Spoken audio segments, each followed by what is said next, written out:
dis quand c'est bon. Ok. Le grand arcane, et nous allons pratiquer un exercice de mise en résonance avec le feu vital planétaire. Alors peut-être que pour simplifier un petit peu l'exercice, parce que l'idée c'est de descendre toujours du haut vers le bas, nous allons raccourcir les étapes du haut pour essayer de bien se concentrer sur ce feu vital, de façon à ne pas faire de confusion entre les différents plans. Bon. Alors, vous commencez par bien vous détendre, vous décroisez les chevilles, vous décroisez les jambes, vous décroisez les bras. Vous allez plutôt mettre ou les mains sur la table ou les mains sur vos jambes. Vous êtes assis, vous allez fermer les yeux et vous allez commencer à respirer calmement et amplement.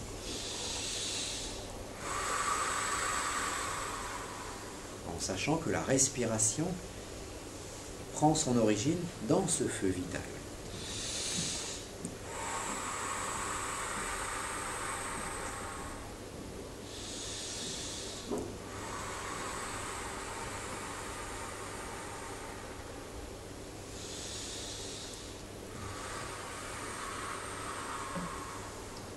À chaque expiration, vous vous relâchez un peu plus.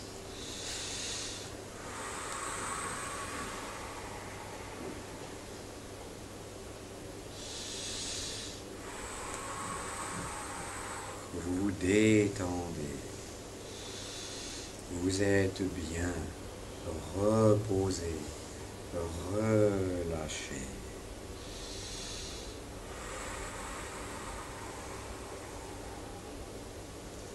Vous allez vous concentrer quelques secondes sur celui qui est à l'origine de tout. Dieu imprononçable.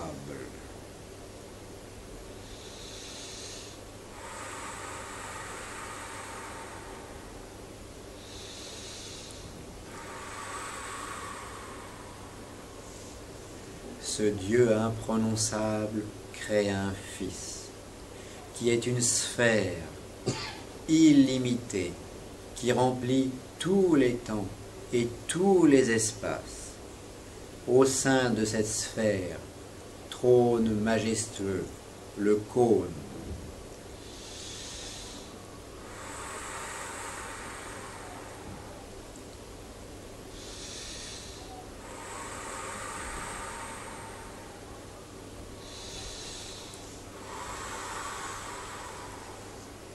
Ce Fils se regarde, cette sphère et ce cône se mirent en eux-mêmes.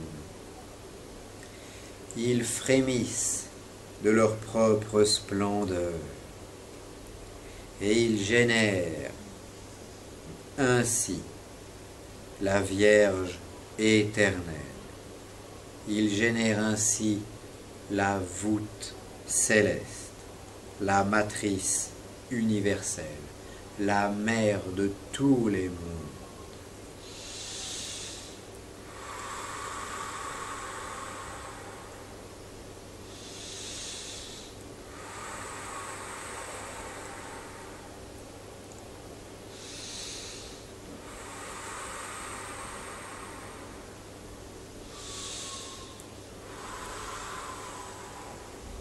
Cette Vierge éternelle, aux mains de son Créateur, exulte d'un amour infini, et cet amour génère des diamants, des étoiles, des bulles cristallines, des pigments qui emplissent tout l'univers.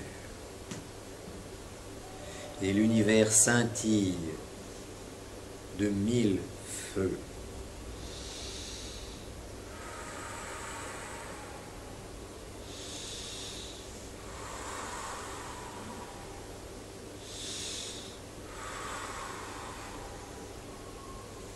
L'un de ces diamants sphériques est Notre-Dame la Terre.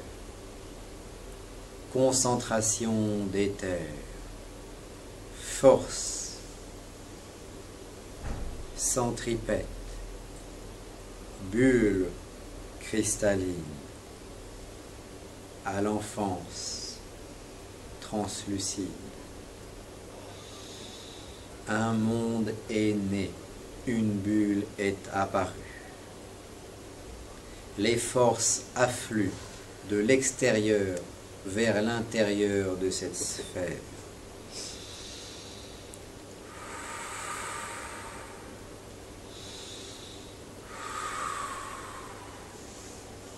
Cette sphère est cristalline et transparente, mais bientôt apparaît au centre de cette sphère une puissance ignée, une puissance rouge, une puissance rebelle qui va aller de l'intérieur vers l'extérieur.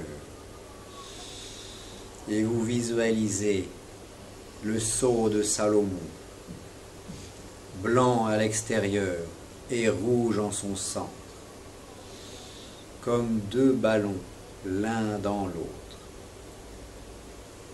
Et nous sommes en face de deux éons gigantesques, arc-boutés l'un contre l'autre. Ces deux titans luttent ensemble, poussant chacun dans une direction différente. L'un aspire, l'autre expire.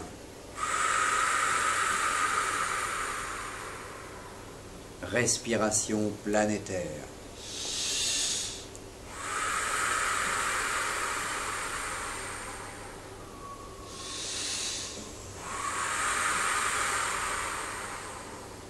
L'aspire lutte contre l'expire.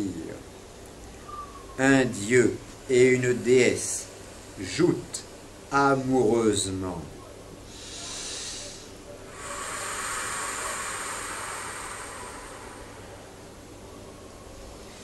Ensemble, ils produisent le feu vital, source de l'émotion fécondatrice, bouillonnement de la vie ardente et créatrice. Ils sont le premier couple planétaire. Ils sont un Adam et une Ève titanesques.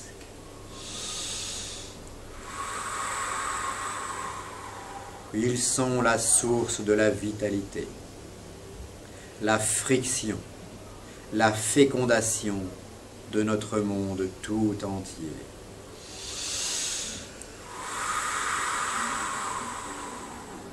Adam est blanc, Ève est rouge. Ils poussent l'un contre l'autre.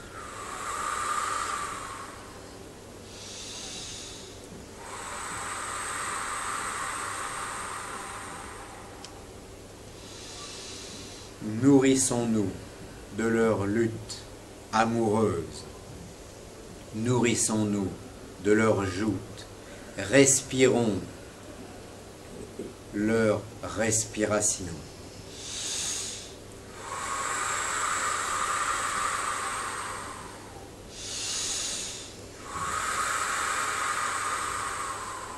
Absorbons leur vitalité.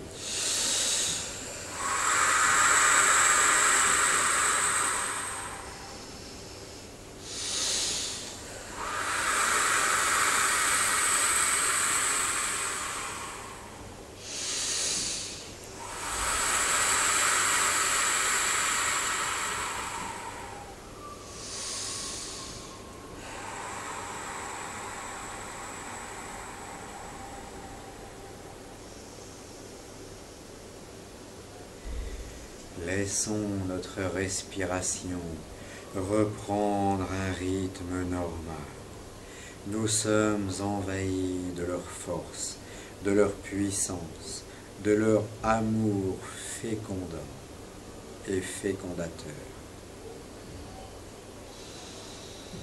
Ils emplissent notre esprit et notre corps. Ils emplissent notre aspire et notre expire.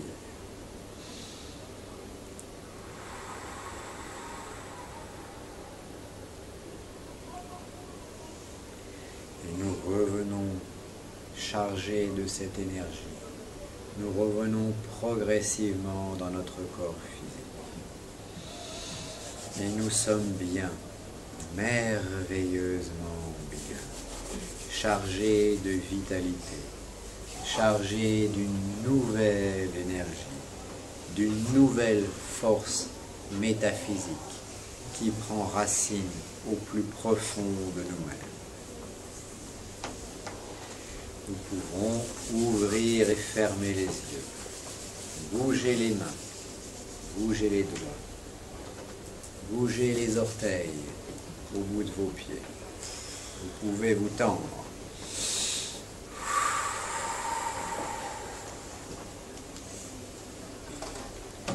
Vous avez le droit aussi, pourquoi pas, de... Laisse ton voisin se réveiller à son rythme. Ça fait bizarre. Voilà, oui, ça fait bizarre. C'est la source de la vitalité de l'univers. Et nous avons Sébastien qui bouillonne. Bien. Alors, on va faire un petit tour de table. Nous allons commencer par le milieu. Laurent, qu'as-tu ressenti? Un bien-être général enfin, je sais pas, ça m'arrive des fois, j'ai des larmes qui arrivent. Des larmes de joie. Voilà. Sinon, pas de visualisation particulière, mais bon, je suivais tes symboles, tes représentations. C'est bien. Plus le matin, on sent, c'est plus la vitalité le matin, donc c'est le bon moment. Charlotte. J'ai encore froid. Trop. Mais tu n'arrives pas encore à parler. Enfin, moi j'ai du froid aussi, j'ai vraiment beaucoup de frissons, comme un étourdissement. Alors on a respiré un petit peu peut-être. Il y a des choses qui sortent, voilà, on peut avoir, quand l'énergie descend, des sensations un peu particulières, qui ne sont pas forcément toujours agréables, qui peuvent être liées à une expulsion de choses négatives. Quand nous expulsons, mettons quand nous prenons un aliment toxique, et qu'après nous vomissons cet aliment toxique, c'est très très désagréable, mais c'est salutaire pour le corps. C'est un petit peu pareil, des fois on expulse, c'est désagréable, mais salutaire. Marie-Agnès? Alors, c'était beaucoup mieux qu'hier déjà. Oui. Et moi j'ai eu très vite la sensation d'ouverture, dès le départ, d'ouverture au sommet du crâne, avec un bouillonnement, enfin bon, il y avait plein de choses qui se passaient, là ça rentrait, ça sortait, je ne sais pas trop. J'ai bien suivi la progression sans décrocher. Et dommage que ça se soit arrêté parce que j'étais prise dans un tourbillon comme dans une Merkava. Oui. Et j'étais prise dans cette Merkava et je tournais dedans, j'étais super bien. C'est dommage que ça se soit arrêté, quoi. Voilà. C'est le tourbillon c'est les luttes amoureuses de l'éther et de l'azote qui tourbillonnent, qui sont une sorte de vie bouillonnante. Mais parce que prise dans le... voilà, autant l'éther, lui, il est calme, autant eux, ils s'aiment, mais c'est comme, vous savez, quand on est des fois adolescent, on chahute. Une femme chahute avec un garçon. Bon, mais c'est une sorte de lutte amoureuse en fait, c'est des prémices d'autre chose. C'est un petit peu tout ça qu'on peut avoir dans cet éther et dans cet azote. Donc c'est bien. Une sensation de légèreté, c'est comme si j'étais pas dans le physique, j'étais vraiment léger. Oui. Et je suivais vraiment comment le guidage de la méditation. C'est bien, voilà. Légèreté, vitalité. Pierre. Oui, non.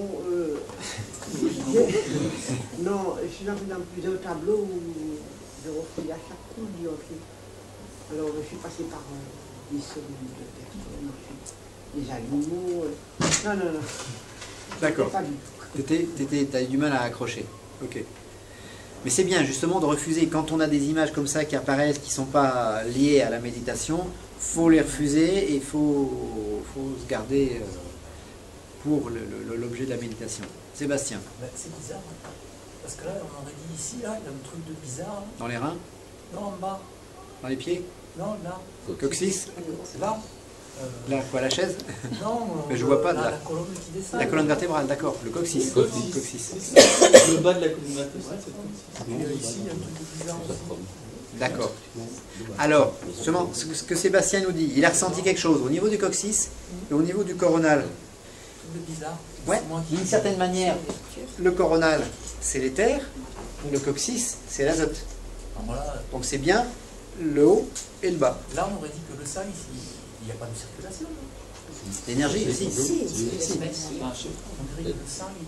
Il y a aussi dans les os. Et là, c'est pareil, il y a un truc bizarre. Il y a un chakra là-bas. C'est l'énergie qui descend. C'est l'énergie qui descend et qui monte le long de la colonne vertébrale. Donc l'énergie du haut qui descend vers le bas et l'énergie du bas qui descend vers le haut.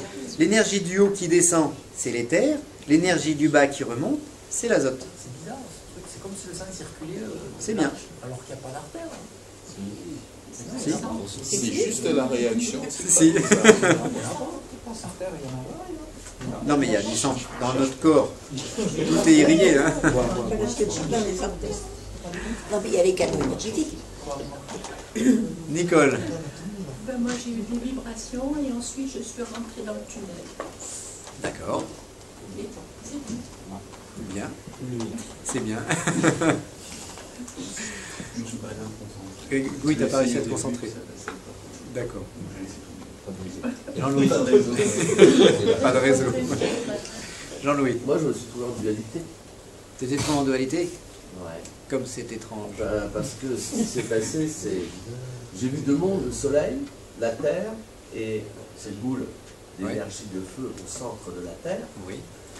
Et quand je faisais des inspirations, oui, c'est tout ce que je souhaitais de la vie.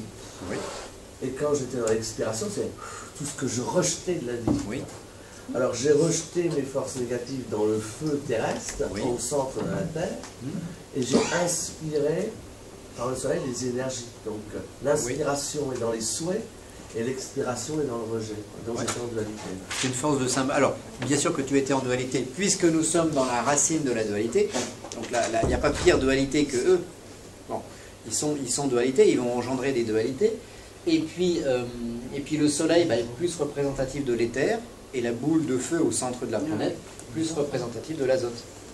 Et vous êtes rendu compte que on nous dit parfois qu'au centre de la Terre, il y a du magma en fusion? Oui. Bon. C'est étrange, ça se trouve, la loi de la métaphysique s'applique aussi à la croûte terrestre, aux différentes constituants de notre planète. Carole. Alors moi je me suis très bien concentrée sur tout ce que vous disiez. Donc je suis bien partie du départ. Et après j'ai créé la sphère qui est triangle. Et puis tous les diamants sont apparus, dessus comme hier. Voilà. Puis la boule rouge au milieu. Et à un moment donné, alors j'avais plein de frissons, ça a commencé, j'ai eu plein de frissons partout dans tout le corps depuis à la C'est bien, oui. La boule rouge, elle est devenue de plus en plus grosse, presque elle a pris toute la sphère. Oui. C'est brusquement devenu noir. Oui. Et à ce moment-là, la sphère elle-même, c'est comme si elle était devenue beaucoup plus importante autour de moi et de nouveau transparente. Et là, j'ai porté les deux triangles dans mes mains. C'est-à-dire que j'avais vraiment dans mes mains, je sentais le poids des deux triangles en bas avec la pointe en bas. Oui. Et en fait, je portais là, oui, pas la pointe, mais sur le bas. C'est bien, tu étais dedans en fait. Ouais, c'est ce qu'il faut arriver au cours d'une méditation, c'est à entrer dans le... et à devenir un petit peu. Devenu une force incroyable. Bon, bah, c'est bien, tu as bien réussi la méditation. Alors, on ne peut pas reproduire ce que tu as ressenti. C'est pas la peine d'essayer de ressentir ce que toi tu as ressenti, mais toi, par rapport à ta propre perception intérieure, c'est ce qui correspondait le mieux pour intégrer, voilà, pour intégrer ces énergies. Alors c'est vrai qu'on coupe assez rapidement. Bon, il faudrait pouvoir rester 1 heure comme ça en méditation à être dedans. Et c'est le fait de prendre beaucoup plus de respiration à la fin qui m'a permis d'y arriver à porter. Oui, ah ouais. Mais c'est important de respirer parce que eux, ils sont aussi à l'origine du respire planétaire. On ne peut pas l'ajouter sur quelque chose ou c'est tout? Non.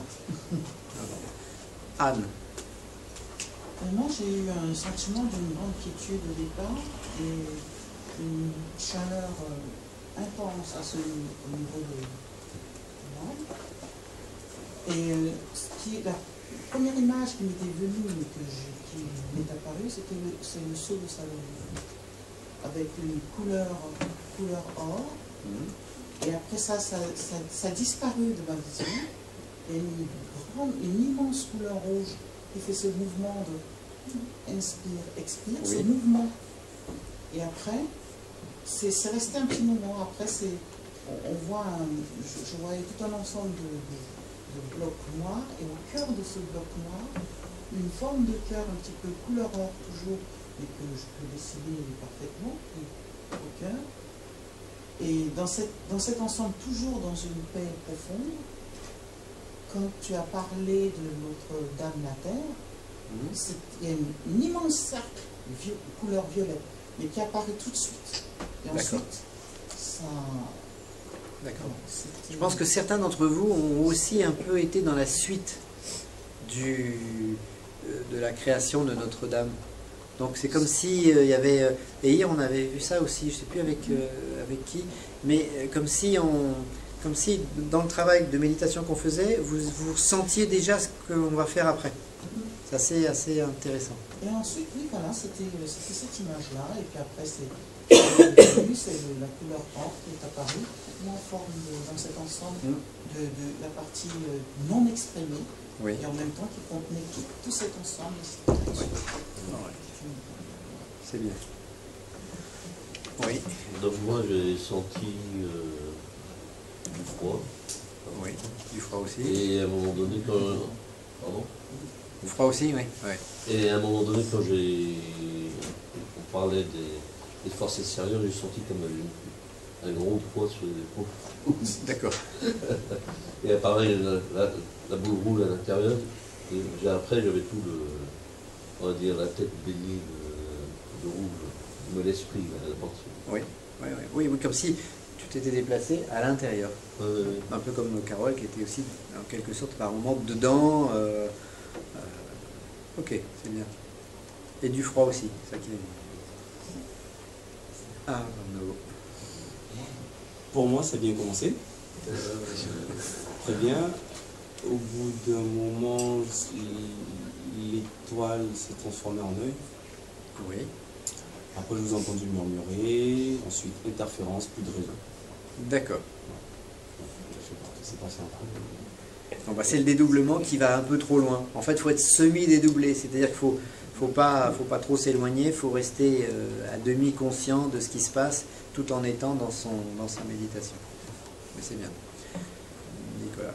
Un sentiment de bien-être et des fourmillements agréables dans tout le corps, une énergie toujours présente. Il n'y a pas eu un apport d'énergie, je pense que l'énergie était toujours là et c'est un peu, on va dire, réveillé. Il n'y a pas eu d'apport supplémentaire. D'accord. Ok, c'est bien. Philippe? Alors moi c'était un peu profonde, mais dans la tête je sentais comme un sommeil magnétique, quelque chose qui m'engourdissait très fort. Et j'ai très bien suivi. Et ce qui est étonnant, c'est que j'ai ressenti comme si je faisais la connaissance de deux nouveaux amis. D'accord. Donc masculin, féminin, qui étaient ensemble et qui étaient dans le fond les couples qui travaillaient. Oui.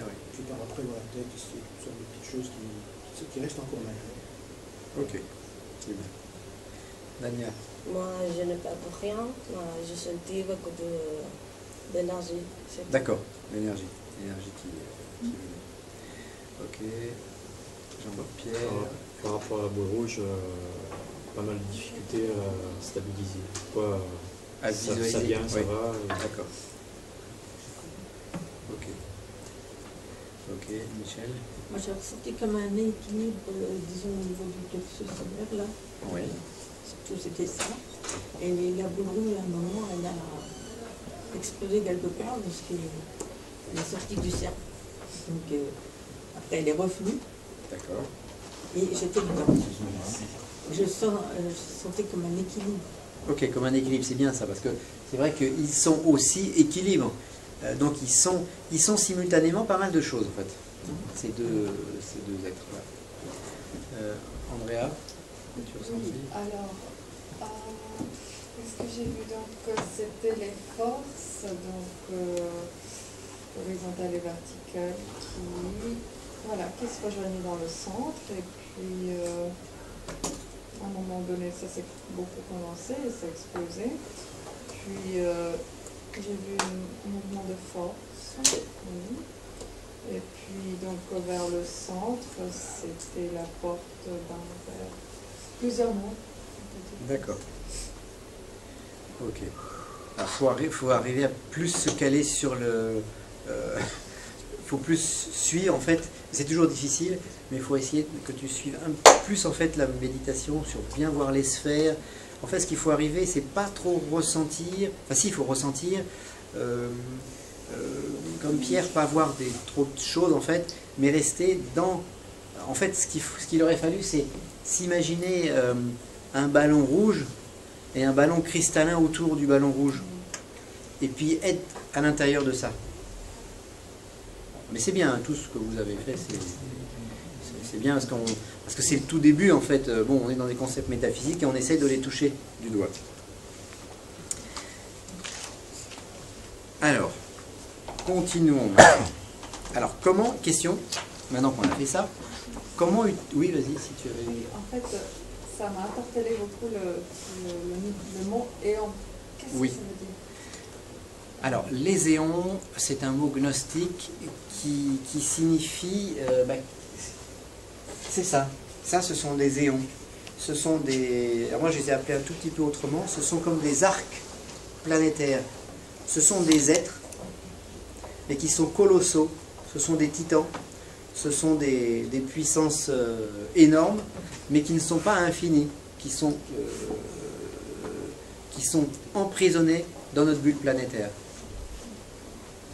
Alors c'est difficile d'y mettre un mot, ce ne sont pas des anges, on pourrait appeler ça ange, on pourrait appeler ça de plein de manières, mais après on va mélanger avec les anges de la Kabbale ou avec l'ange gardien, vous savez, le bon petit ange que vous avez sur l'épaule droite, le mauvais sur l'épaule gauche, et puis le mauvais qui dit Pauline, mange ce gâteau, et l'autre dit ne mange pas ce gâteau.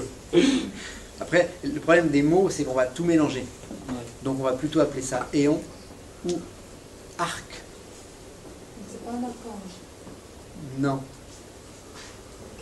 Non, voilà. Et c'est pas lié directement aux 36 archanges dont je parle dans un autre livre. Là, on va les nommer arc ou éon. Et à quel niveau à quel niveau ils sont tout en haut. Ils sont au sommet. Ils sont les créateurs de notre monde causal. Mais ce n'est même pas les créateurs de notre monde causal, ils sont notre monde causal. En fait, nous habitons dans un organisme vivant. C'est la source. On est dedans, on baigne dedans. Donc c'est la source, ça sous-entendrait qu'il y a un début. Là, c'est autre chose. C'est le monde causal dans lequel nous vivons. Mais ils sont après des 3 sphères qu'on a vues hier? Oui, ils sont après ceux qu'on a vus hier, qui eux sont infinis. Là, nous ne sommes plus dans l'infini, nous sommes dans une sphère qui existe, qui est Notre-Dame la Terre. Et nous sommes dans le monde causal de Notre-Dame la Terre. Et si nous touchons la cause des choses, ben évidemment, nous aurons de l'effet dans la matière. Donc le principe, c'est ça, c'est comprendre le causal pour pouvoir agir dessus. Alors c'est là où les mots, on disait, sont un petit peu délicats à utiliser parce que par exemple, le mot Dieu a tellement été galvaudé, comme le mot ange, qu'on met les anges à toutes les sauces, on met Dieu à toutes les sauces, et à partir de là, nous mélangeons tout. Donc il faut que nous réussissions à définir un mot pour une seule chose, et non pas Dieu, Dieu, Dieu, ou Seigneur. Dans la messe des catholiques, on dit Seigneur par-ci, Seigneur par-là. Un coup Seigneur, c'est l'éternité, un coup Seigneur, c'est Jésus, tout petit, l'homme, tout petit, Et un coup seigneur, c'est la force planétaire. Alors, en utilisant le même mot pour 3 concepts différents, nous mélangeons tout et nous ne comprenons plus rien. Jean-Louis? Oui, dans cette dualité, il y a une dualité forte, encore là. La plus forte, et des dualités qui sont faibles, moyennes. La cause de la respiration est-elle la cause de ce qui peut, comment je pourrais expliquer ça, contenir ou maintenir cette dualité pour qu'elle soit la moins forte possible? Qu'elle soit Quel est équilibrée. le choix par rapport à nous dans cette dualité? C'est une dualité forte, une dualité moyenne, Alors, une dualité ça, faible? c'est une cause dont nous sommes des effets. Donc, nous sommes esclaves de ça. Nous sommes des marionnettes, et ça, c'est le marionnettiste. Donc, de toute façon, si nous ne respirons pas, nous mourrons. Si nous ne respectons pas, enfin, c'est même pas une question de respecter, c'est une question qu'on ne peut pas faire autrement que de respirer. Bon, si je respire pas, je me suicide, en fait. J'arrête, je ne peux pas ne pas respirer. Donc, je suis soumis à leurs lois, à eux. Mais les respirations peuvent être différentes les unes des autres. Mais je peux, alors ce que je suis soumis à la respiration, à eux, ok? Mais je peux respirer de 2 façons différentes, comme ça, et être maladif, ou respirer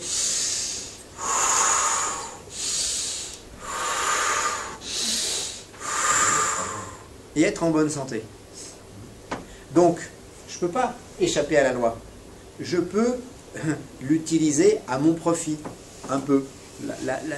Pas la détourner, c'est pas possible. Mais je peux l'épouser, plus ou moins. Hein? Et le problème, par exemple, quand on avait fait des stages sur la biorespiration, c'est que nous sommes quasiment tous en état d'asphyxie. On respire tous avec le minimum d'air pour ne pas mourir. Donc le prana... Donc minimum de prana. Et bien je me dis, ah, je me sens pas bien. Je respire pas assez. Et Sébastien, par exemple, qui fait de la biorespiration, bah lui, il est en pleine forme. Il dort même dehors l'hiver, Sébastien. Ouais.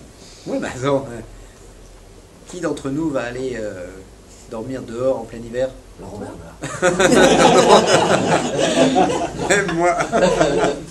Ça dépend où on habite. C'est une bonne remarque. Si on habite dans la Côte d'Azur, ça va. Si on habite du côté de chez moi, Ouais. peut-être un peu moins. Mais c'est ça, la loi, je vais pouvoir l'utiliser à mon profit, c'est-à-dire vivre la loi pleinement quand je respire pleinement. C'est un exemple bien sûr, mais quand je... Là, je vis la loi pleinement et je suis en meilleure santé.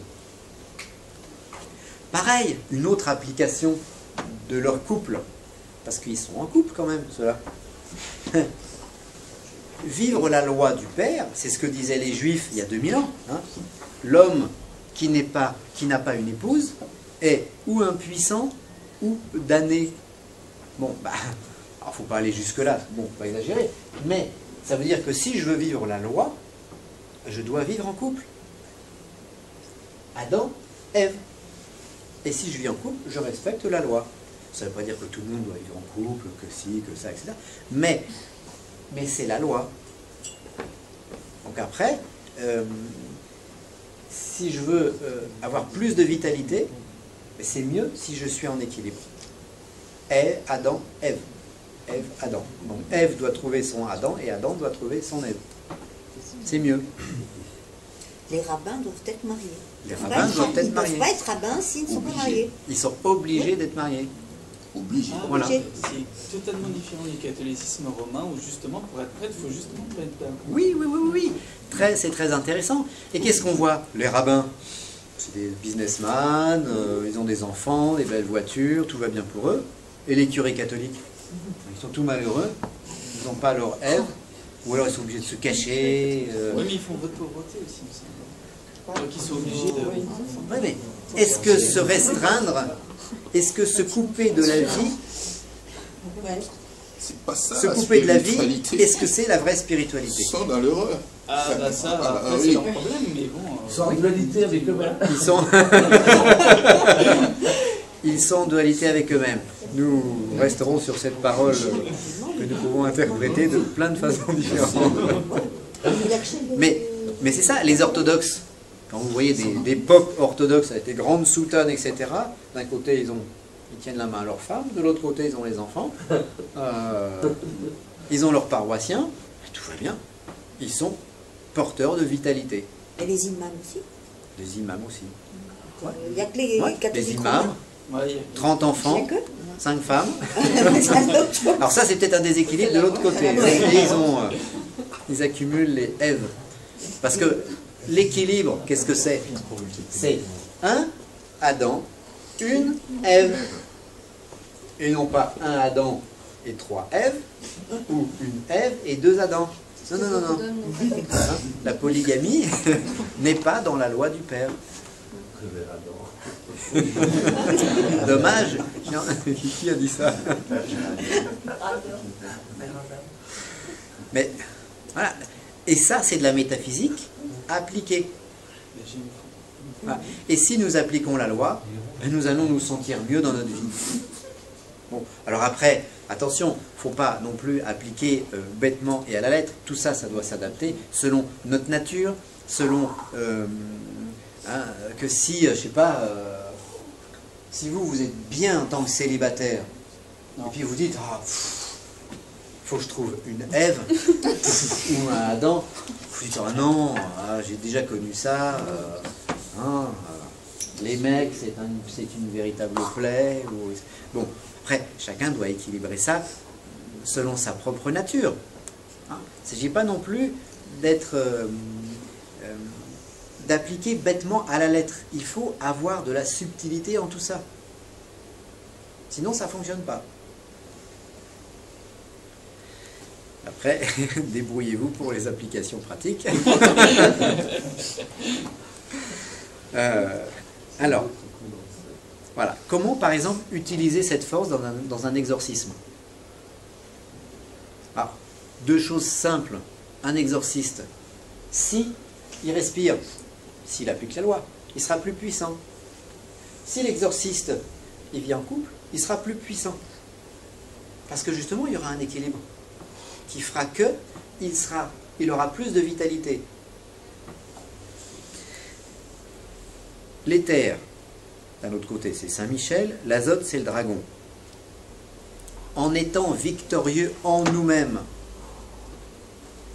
nous prenons une autorité naturelle sur les ténèbres. C'est-à-dire que si je respecte la loi, alors je vous ai donné 2 exemples, il y en a une multitude, la façon de dormir, la façon de manger, la façon...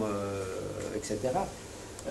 Si je respecte la loi, eh bien, c'est une façon pour moi de vaincre les ténèbres en moi-même, et donc j'aurai plus de facilité à vaincre les ténèbres à l'extérieur de moi. Un autre exemple. Jour, nuit. Jour, nuit. Voilà. Voilà. Ça veut dire qu'il y a la lumière et puis l'obscurité. Pendant la journée, je suis réveillé, j'ai des activités, et la nuit, je vais dormir. Ceux qui vivent la nuit ne sont pas dans la loi. Si par exemple on sort, il y a des gens qui vivent comme ça, ils se lèvent à 7 h du soir et ils vivent la nuit. Bon, si c'est leur métier qui les oblige à faire ça, c'est différent.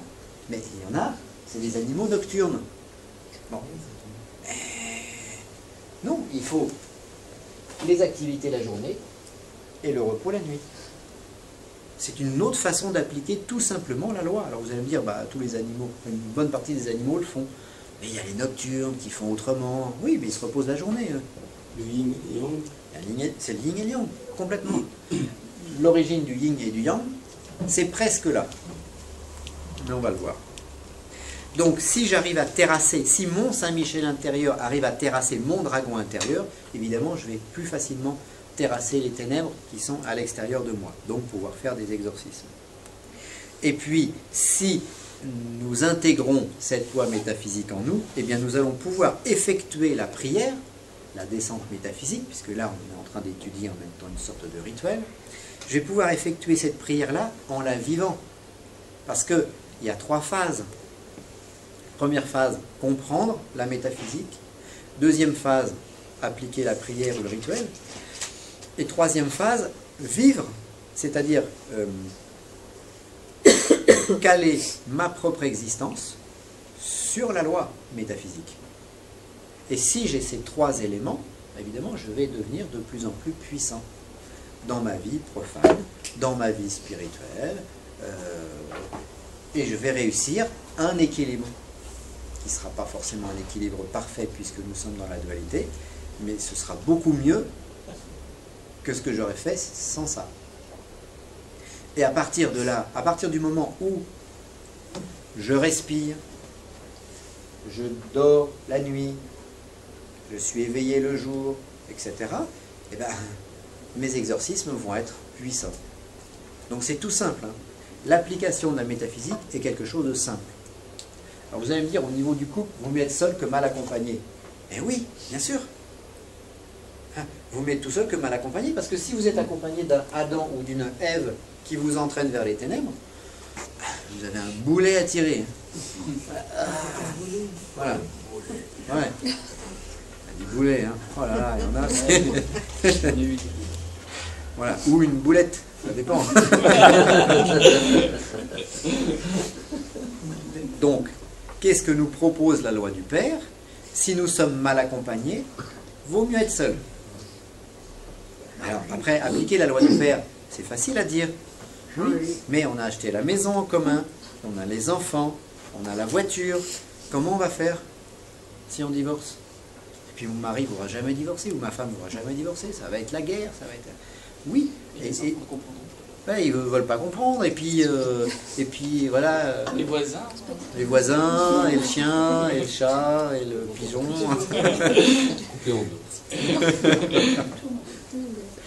Donc, ça nous paraît tout simple, hein, ça nous paraît tout trivial, mais c'est ça, appliquer la loi du Père aussi.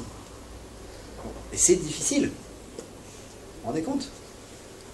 Parce que là, on se dit, bah ouais, mais ma vie, il va falloir que je la change un petit peu. Bah oui. Alors j'attends, il y a une petite blague comme ça, mais je vous la dirai à l'extérieur de l'enregistrement. Elle est un petit peu... Bon. Un peu dur. mais voilà. Qu'est-ce que j'ai fait? Par exemple, il y a une trentaine d'années, j'ai commencé à étudier la métaphysique. J'ai étudié la métaphysique et moi, je voulais devenir moine. Alors, la chasteté m'allait très bien. Je me suis dit, bon, hop. Et puis, en étudiant la métaphysique, je suis tombé sur quelque chose comme ça. Je me suis dit, ah mince, il y a Adam et Ève. Et l'équilibre, c'est de vivre en couple. C'est plus simple d'être célibataire. On se lève quand on veut, on se lave, ceux qu'on est jeune, on se lave quand on en a envie. Si on a envie de manger des pizzas toute la journée, on mange des pizzas toute la journée. Enfin, on n'a pas de contraintes. Bon. Et là, je me suis dit, ah bah oui, mais je ne respecte pas la loi. Et donc, je me suis dit, bah, c'est pas ça la métaphysique. Donc, j'ai appliqué la métaphysique. Je me suis dit, bah, il faut que je trouve quelqu'un qui me corresponde pour appliquer la loi métaphysique. Après, j'ai trouvé que c'était en plus agréable. Et qu'il y avait beaucoup d'avantages. Je dis merci Dieu. mais c'est ça. Dans notre vie, nous avons des choix à faire. Et si ces choix, nous nous obligeons à les faire en appliquant la loi, on va gagner. Nous sommes gagnants de toute façon sur toutes ces choses-là. Alors c'est pareil, par exemple, imaginons, ce n'est pas le cas, mais imaginons que parmi nous, il y a des personnes qui aient leur mari puis leur amant, ou leur femme puis leur maîtresse. Mais si vous voulez appliquer la loi de la métaphysique, il faut choisir. Voilà, vous choisissez ou le mari ou l'amant, ou la femme ou la maîtresse. Le jour ou la nuit. Le jour ou la nuit, voilà. Hein? Non, beau discours. Hein? Entre le jour et la nuit, il faut une situation d'équilibre.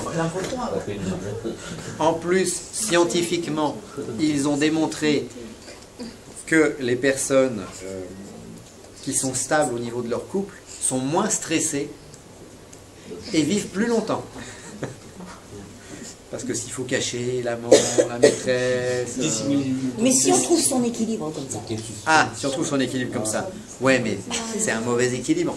Parce qu'en fait, c'est un équilibre précaire. On se ment un peu à nous-mêmes, parce qu'on aimerait partir avec notre amant ou avec notre maîtresse. Puis si on en a un, c'est que notre femme ne nous plaît plus, donc notre mari ne nous plaît plus. Donc ça veut dire que c'est un équilibre un peu bancal. Et c'est pas si simple. Non, mais appliquer la loi du père n'est pas simple. Mais c'est ça la loi. Peut-être qu'il y a des choses naturelles qui peuvent venir. À la limite, si vous accumulez de la force vitale en vous, les choses vont aussi s'équilibrer naturellement et vous allez peut-être trouver la force de, ou les causes naturelles, de dire oui ou de dire non. Comme elles sont arrivées. Il faut que les choses se fassent naturellement, mais il faut aussi que nous les dirigions un petit peu comme on parlait hier là. Quand je commence à entrer en méditation, boum, je pars directement. Bah, j'essaye de viser mon point d'arrivée. Le point d'arrivée, c'est ça. Donc je vais viser mon point d'arrivée de façon à pouvoir appliquer cette métaphysique. Mais on ne va pas appliquer, par exemple, que ce soit l'histoire du couple, que ce soit le sommeil, que ce soit autre chose. Quand on a 20 ans, on ne va pas appliquer la chose de la même façon que quand on a 40 ans, que quand on en a 90 ou que quand on en a 120, comme Jeanne Calment. Bon. Donc chacun doit appliquer selon. Attention, il faut appliquer ça selon notre âge, selon notre nature. On n'a pas tous la même nature, on n'a pas tous les mêmes envies. Il ne faut pas se forcer à faire des choses qu'on n'a pas envie de faire non plus. Hein, donc c'est pas parce que lui il a Adam et Ève que tout le monde a le même équilibre. Mais la vie passe aussi, à force d'attendre. Il ne faut pas attendre trop longtemps. Parce que on n'a pas la même énergie. Oui, oui, c'est ça. Et on n'a pas la même sagesse. Voilà. Etc., etc. Et puis, entre deux personnes qui auraient le même âge, etc., il y en a peut-être un qui est réincarné, l'autre qui ne l'est pas. Donc encore, ça fait des différences. Donc l'un a déjà vécu 200 ans, et l'autre n'a qu'une, 35 ans de vie derrière. Donc, ça va être encore différent. Donc ce qu'il faut, c'est être suffisamment subtil pour adapter avec intelligence. La métaphysique, c'est pas j'applique bêtement. Non.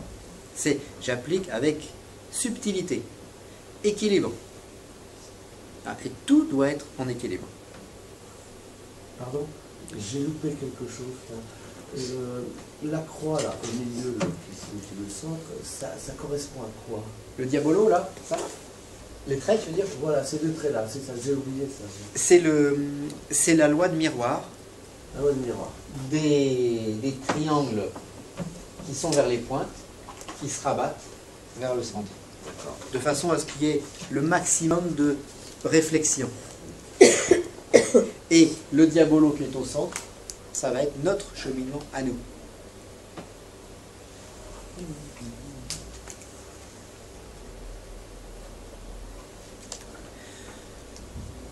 Avez-vous des questions sur le sujet que nous avons abordé? Alors, ça va être... On y a passé un petit peu plus de temps parce que cette dualité qui apparaît là va être en fait le ressort de toutes les dualités qui vont apparaître ensuite. Parce que là, ils sont que 2. C'est facile. Mais après, ils vont être 4, 8, 16, 32, 64, 128, 256. Et après, on va être des millions et des milliards. Et il y a des végétaux, des animaux, des humains aussi sur Terre. Qu'est-ce qu'il y a d'autre? Il y a des oiseaux, des reptiles. Voilà, il y a des bactéries. Il y a un monde qui va devenir multiple. Presque une multitude infinie. Et tous ces êtres vont vivre. La moindre bactérie est vivante. Les nuages sont vivants. Ça, c'est les scientifiques qui l'ont découvert il n'y a pas longtemps. Ils se sont rendus compte que dans les nuages, il y avait des bactéries qui vivaient. Donc le nuage est une sorte d'organisme qui abrite la vie. Les chamans nous disaient ça depuis longtemps, quand les chamans se concentraient en disant va-t'en en nuage pour que le soleil apparaisse. Ah oui, ils arrivaient à faire changer le temps. Vous avez dans les vieux exorcismes catholiques un rituel contre les tempêtes. Attendez, messieurs les catholiques, arrêtez de dire que vous n'êtes pas des magiciens. Parce qu'il y a des rituels de magie dans les vieux bénédictionnales. Évidemment, dans le nouveau rituel, tout ça, ça a été purgé. Mais ça veut dire que les anciens catholiques manipulaient des choses. Je crois également qu'il est dit dans certains textes que Saint Jean et Saint Jacques étaient des maîtres du tonnerre. Ils étaient capables de faire tomber la foudre. Bon, alors si des apôtres étaient capables de faire tomber la foudre, là, il faut quand même se dire que les catholiques ont en fait édulcoré. Mais c'est très récent, cette édulcoration du catholicisme. Ça date d'il y a un siècle. Hein.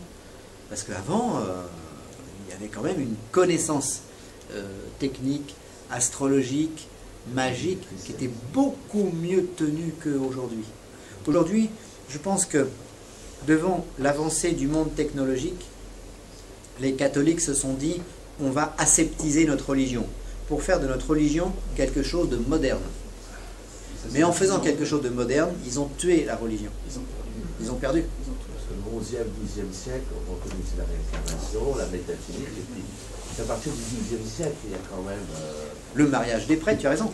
Le mariage des prêtres. Il fallait... Jusqu'en... Il fallait servir les masses, donc on a enlevé ce qui nous pouvait gêner. Le pouvoir. Et puis enlever le pouvoir des comment j'allais dire, des patients, non, des masses. Ouais, de la masse du troupeau. Hein. Moins le troupeau a de pouvoir, mieux c'est. Mais donc on est dans un système qui aujourd'hui a perdu de sa magie, et dès l'instant où le système a perdu de sa magie, il a perdu de son attrait, et nous le trouvons avec de moins en moins de personnes dans les églises. Les vocations de prêtres sont en chute libre, etc. J'ai un peu fait la catéchèse à l'époque où les enfants étaient en âge, parce que je ne voulais pas qu'on trop de bêtises, donc j'ai essayé de canaliser un peu, et je voyais dans les manuels qu'on nous donnait, dans ce qu'on avait à enseigner aux enfants, oui. À mon avis, il n'y avait plus rien de religieux. Rien, tout a été retiré. Tout était basé sur une vie matérielle, il n'y avait plus de spiritualité, oui. Il n'y avait pas de spiritualité.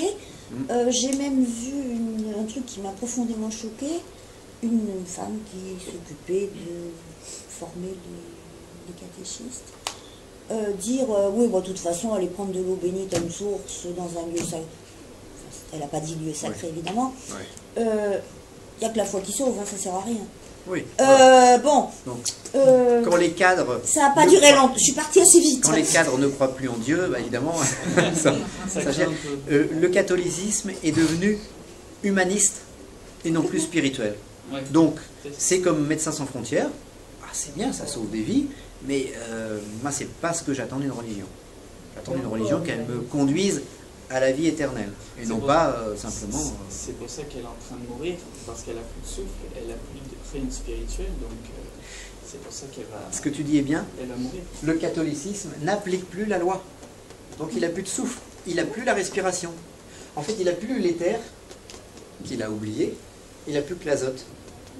Et ça, c'est aussi valable pour toutes les autres religions, il n'y a pas que les catholiques. Hein. Ah oui, les musulmans sont bien en chute libre aussi. Le oui. judaïsme aussi. C'est tout en déclin maintenant. Et comme tu le disais bien justement, c'est comme le Christ était venu, enfin comme Jésus à l'époque, à un moment donné il a fini sa mission, il est parti, mais il savait que quand même il y avait une personne. Et je pense que c'est aussi valable dans toutes les religions. Oui. Il y a quand même une personne qui tient encore ses secrets, la spiritualité, et qui va encore repulser ça, parce qu'entre-temps, on a créé toute une révolution autour de la religion pour dire, voilà, c'est vrai qu'ils en ont abusé aussi de leur pouvoir, et de toute cette connaissance métaphysique.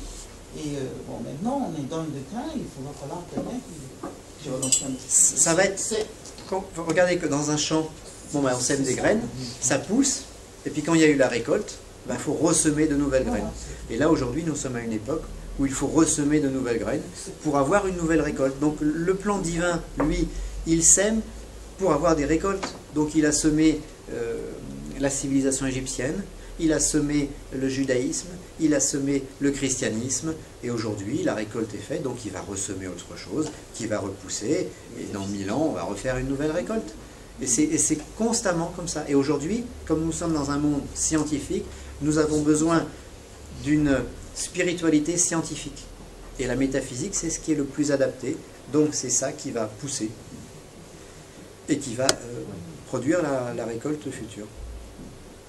Mais en même Non, temps, nous avec sommes cette dans- connaissance que tu nous donnes là, ce qui est intéressant, c'est de pouvoir transmettre, comme toi tu dis que tu as fait une qualité, c'est de transmettre et de ne pas partir plutôt.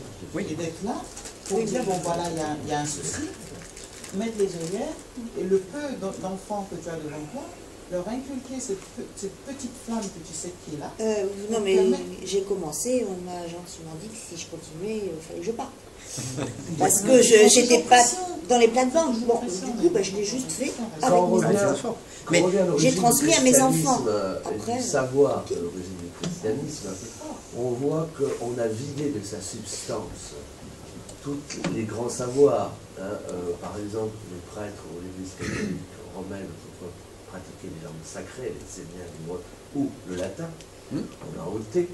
Quand vous allez dans les basiliques, les cathédrales, on priait au niveau du tabernacle, on était dirigé vers Dieu. Alors quand on est dirigé vers Dieu, on n'est pas dirigé vers les humains. Et puis, bon, l'homme a voulu être plus fort que Dieu, il a remis des autels devant, en tournant le dos au Saint-Sacrement. Aujourd'hui, c'est comme si je vous tournais à tous le dos, je continuais à vous parler. Vous diriez, c'est une insulte. Je crois qu'à partir du moment où on a cassé les vrais rites, je pense qu'il y a le mal à l'intérieur du fruit. Alors, il y a deux possibilités. Soit les rites ont été cassés par ignorance, de façon à ce qu'il y ait une nouvelle récolte qui pousse, soit les rites ont été cassés volontairement, de façon à laisser la place à une nouvelle, je ne vais pas dire une nouvelle religion, mais à une nouvelle philosophie qui va être semée et qui va pousser. Mais il faut que quelque part les religions relâchent leur étreinte pour que autre chose puisse pousser. Ce que nous faisons, nous, depuis aujourd'hui, que nous avons fait avant, des séminaires, des livres et autres, c'était impossible il y a 200 ans, ou il y a 300 ans. Et il y a 400 ans, on finissait tous au bûcher. Oui, on se serait fait écramer. Voilà. Donc on sait très bien, c'est pour ça qu'on est revenu à cette époque-là. Donc c'est très... la religion doit relâcher ses proies pour que le champ soit un peu en jachère et pour après pouvoir ressemer de nouvelles graines. Oui, mais est-ce que l'Église catholique romaine, le Vatican, est-il capable de s'adapter à ce genre de choses? Non, à chaque fois c'est la même chose. La religion égyptienne n'a pas été capable de s'adapter, elle a disparu. Comme tous les empires. Voilà, etc. Et le judaïsme, quand le feu est parti chez les chrétiens, ça a été la même chose. Bon, le judaïsme tient encore, mais il n'est plus détenteur de la loi telle qu'il l'avait à l'époque de Moïse. Donc à chaque fois, le clergé en place va lutter contre les nouvelles graines. C'est automatique. Et le nouveau pape? C'est un nouveau pape. Oui, non, mais il n'est pas un peu plus... Non, mais il ne peut pas changer. On ne peut pas. L'Église catholique ne peut pas muter. C'est déjà faussé. Quand quelqu'un dit je soutiens la pauvreté, moi je ne soutiens pas la pauvreté, je combats la pauvreté. C'est comme Mère Teresa qui disait, si vous voulez m'inviter pour lutter contre la guerre, ne comptez pas sur moi, invitez-moi pour faire une grève pour la paix. Donc la vraie signification, c'est on ne peut pas soutenir la pauvreté, parce que soutenir la pauvreté, c'est la maintenir. Oui, bien sûr. Il n'y a que le riche qui peut aider le pauvre. Le pauvre ne peut pas aider le pauvre.